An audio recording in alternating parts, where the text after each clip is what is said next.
প্রাণঘাতী এক ব্রেন টিউমারে আক্রান্ত হয়ে মৃত্যুর সাথে পাঞ্জা লড়ছে রাই। হ্যাঁ বন্ধুরা, ভিডিওতে লাইক দিয়ে দেখতে থাকুন। অনির্বাণ ডাক্তারের শরণাপন্ন হওয়া মাত্রই ডাক্তার বলতে থাকে রিপোর্টস পড়েছে, যে ভয়টা পেয়েছিলাম তাহলে সেই ভয়টাই সত্য হলো। ওদিকে অনির্বাণ বলতে থাকে যে ডাক্তারবাবু, আমার আর তরস হয়েছেন, আপনি প্লিজ এই হেয়ালি না করে আপনি আমাকে একটু খুলে বলবেন। আমি কালকে গোটা রাত ঘুমাতে পারিনি, জগৎ পেয়ে থেকে আমি আপনার মুখে শুনেছি যে রাই প্রেগনেন্ট না, আপনি অন্য কিছু সন্দেহ করছেন, আপনি এবার একটু খুলে বলবেন। তখন কথা বলা মাত্র ডাক্তার বলতে থাকে যে দেখুন, আমি যে জিনিসটা ডাউট করেছিলাম সেটাই আসলে সত্য হয়েছে। রাই কোনো মতেই প্রেগনেন্ট না, ওর আসলে ব্রেন টিউমার হয়েছে।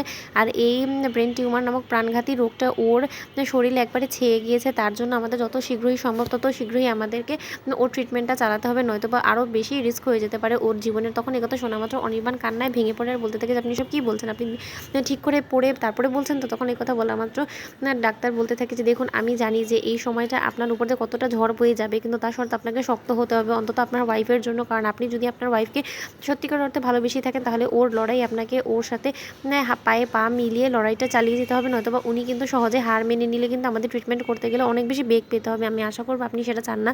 তখন এই কথা বলা মাত্র অনির্বাণ বলতে থাকে যে ডাক্তারবাবু, এটার কি কোনোরকম কোনো উপায় নেই না, মানে এই রোগটাকে আমরা প্রতিরোধ করতে পারি না? তখন এই কথা বলা মাত্র ডাক্তার বলতে থাকে যে আমি তো সেটাই আপনাকে বললাম যে যত দ্রুত আমাদেরকে রাইয়ের ট্রিটমেন্ট শুরু করে দিতে হবে। ওদিকে অনির্বাণ বলতে থাকে কিন্তু আমি রাইকে কি মুখ নিয়ে রাইয়ের সামনে দাঁড়াবো, আমি তো সেটাই ভেবে পাচ্ছি না। ওদিকে ডাক্তার বলতে থাকে দেখুন, যে কোনো মূল্যে আপনাকে জিনিসটা লুকোতে হবে। উনি যখন একটা ভুল ধারণার মধ্যে আছে যে উনি মা হতে চলেছে, ওনাকে বরঞ্চ সেটার মধ্যে থাকতে দিন। ওনাকে যতদিন অবধি আমরা ট্রিটমেন্ট করে সুস্থ করতে পারছি ততদিন অবধি প্লিজ ওনাকে কোনো কিছু জানানোর কোনো প্রয়োজন নেই। কারণ এখন যদি উনি জানে, সেটার ভিত্তিতে উনি যদি ট্রমাটাইজড হয়ে পড়ে, তখন কিন্তু আমরা ট্রিটমেন্টটা ঠিকভাবে করতে পারবো না, আর সেই অর্থে কাজও নাও করতে পারে। তখন কিন্তু আরও বেশি ওনার জন্যই জিনিসটা আরও ক্ষতিকারক হবে। তখন এই কথা বলা মাত্র অনির্বাণ বলতে থাকে যে না, রাইকে বাঁচানোর জন্য যা যা করণীয় আমি সব কিছু করবো, কিন্তু তার শর্ত ডাক্তার, আমি আপনার কাছে হাত জোর করে অনুরোধ করছি, আপনি প্লিজ আমার রাইকে আমার কাছ থেকে কেড়ে নেওয়ার আগে প্লিজ আমার রাইকে সুস্থ সবল করে আমার কাছে ফিরিয়ে দিন। ওদিকে ডাক্তার বলতে থাকে দেখুন, আমরা ডাক্তার হতে পারি, কিন্তু আমরা তো আর ভগবান না। এখন একমাত্র ভগবানই পারে রাইকে সুস্থ সবলভাবে আপনার জীবনে ফিরিয়ে দেওয়ার জন্য, কিন্তু আমরা তো একটা উৎস মাত্র। আমরা যথেষ্ট পরিমাণে চেষ্টা করব ওকে ট্রিটমেন্ট করে সুস্থ সবল করার জন্য। ওদিকে অনির্বাণ সেখান থেকে বেরোয়া মাত্র অঝরে কাঁদতে থাকে,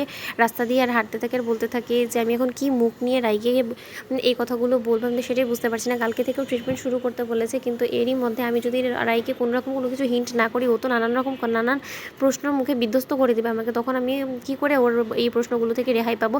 এদিকে তো ও ভেবে বসেছে যে ও কনসিভ করেছে, ওর মধ্যে একটা ছোট্ট একটা জান বেড়ে উঠছে একটু একটু করে, কিন্তু যেটা তো আসলে সত্য না, সেটা আমিও জানি। কিন্তু এখন তা সত্ত্বেও ওর কাছ থেকে এই বিষয়টা আমাকে যে কোনো মূল্যে লুকোতে হবে, অন্তত ওর ভালোর জন্য আমাকে সেটা করতে হবে। কারণ আমি তো জানি যে ডাক্তারবাবু আমাকে বলেছে যে এখন যদি আমি রাইকে সব কিছু খুলে বলি, তাহলে হয়তো বা রাই আরও বেশি টেনশনে পড়ে যেতে পারে, যেটা ওর পক্ষে মোটেও ঠিক হবে না। ওদিকে রাইয়ের মুখোমুখি হওয়া মাত্রই অনির্বাণ বলতে থাকে যে কী ব্যাপার রাই, তুমি আমার দিকে এরকম অবাক দৃষ্টি তাকিয়েছো কেন?